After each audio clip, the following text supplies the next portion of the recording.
Gex was a decent game, and I hate it. It's tail time. What? How is that possible? It makes no sense. It beats the Matterhorn. What are you gonna do? Well, allow me to attempt to make it make sense.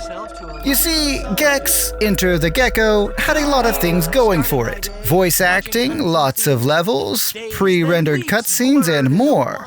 What's not to love? Well, that was the PlayStation version. The N64 had fewer levels, voice clips reduced, and the cutscenes were removed entirely.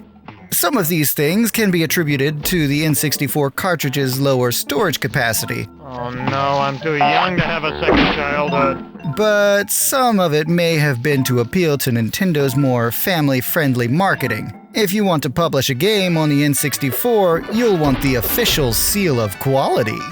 The biggest travesty to me from this version of the game is the lack of any cutscene or cutscene replacement. Eat this! I mean, they could have made a pseudo cutscene with in-game assets, had still images over text, or heck, just use text to tell the story. Anything would have been better than what they had, which is absolutely nothing. You want to know your character's motivation? Too bad. You're just dropped in the hub world with no information whatsoever. Sure, you could read through the manual to get some idea of the story, but maybe I can't read. Also, if I wanted to use my imagination, I wouldn't be playing a video game now, would I? Anyway, after the title screen, you're given some options: New Game, Load Game, and Options. Click New Game and BAM! You're in the hub world with this wisecracking Gecko spouting one-liners that seem dated even for 1998. Hey, I feel like I'm trapped in Boy George's pants.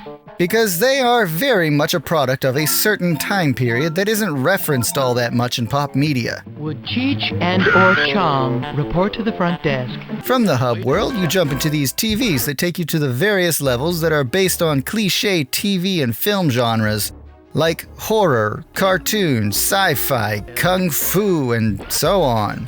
There's a decent variety of environments with unique enemy types and whatnot. Each level has different missions and red remotes to collect. On my tongue, darling. Collecting the remotes opens up new areas of the hub world, giving you access to new levels and boss fights. The missions are varied, and there's no specific order they have to be done in. Welcome to Under This Old House. In fact, you aren't even required to do them all. So if a mission is annoying you, you can skip it. As I mentioned before, this game was developed for the PS1, and it shows. The graphics were not optimized for the N64 hardware. Forget about it! I wouldn't say it's ugly, but when this hit shelves for the N64, Banjo-Kazooie had already been out for a while, and that comparison is like, meh, to Masterpiece. I'll beat this level, but in an hour I'll be hungry for another.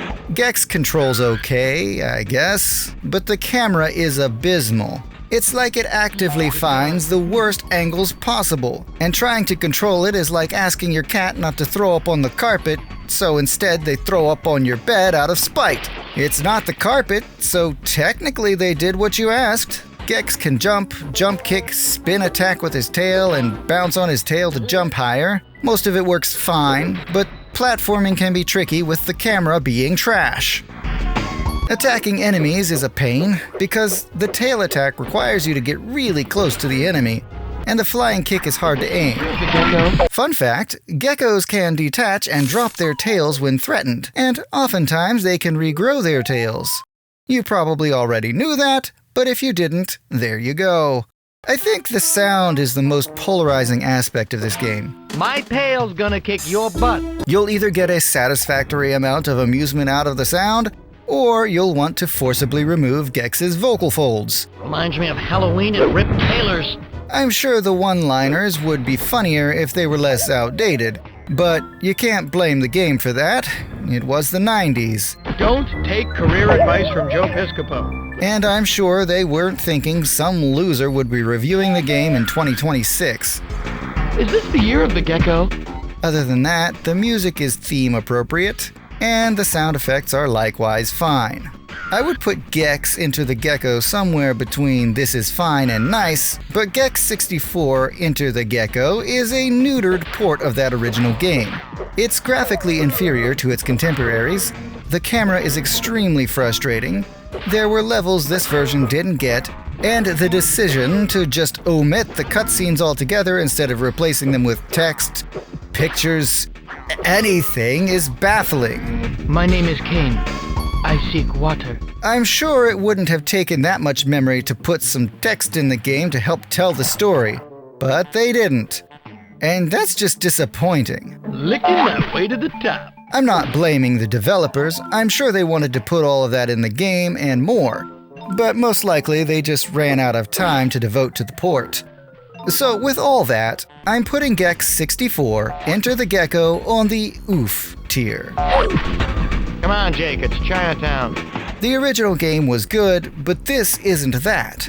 It's worth playing for the novelty of it, but there are better versions of this game available. And there has been since before this game launched. This is one of those multi-platform games where the N64 was an afterthought. And that is clear from the opening cutscene, or rather the lack thereof. What did you think of Gex 64? Did you think this was the superior version of the game? What did you think of Gex's one-liners? So this is where all the missing songs go. Would you be interested in a modern adventure featuring Gex? Share your thoughts in the comments. And that's another game down in my quest to play every N64 game. There is plenty more where this came from. If you're still here and you're not subscribed, then My tail's gonna kick your butt. if you want to get early access to these videos, become a channel member like these two folks. Look, I just wanted the gift shop and the bathroom. Thanks for watching, good luck on all the things, and I'll see you later. Bye. Would Cheech and or Chong report to the front desk?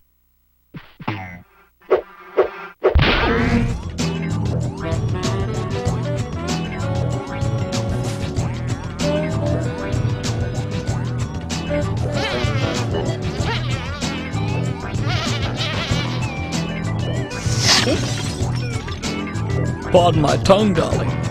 Come over here, you big stud. The biggest tragedy. Anything would have been better with collecting the room. So if a mission is Banjo-Kazooie, forcibly remove Gex's vocal. Bleh. Some loser would be. Oh no, I'm too young to have a second childhood.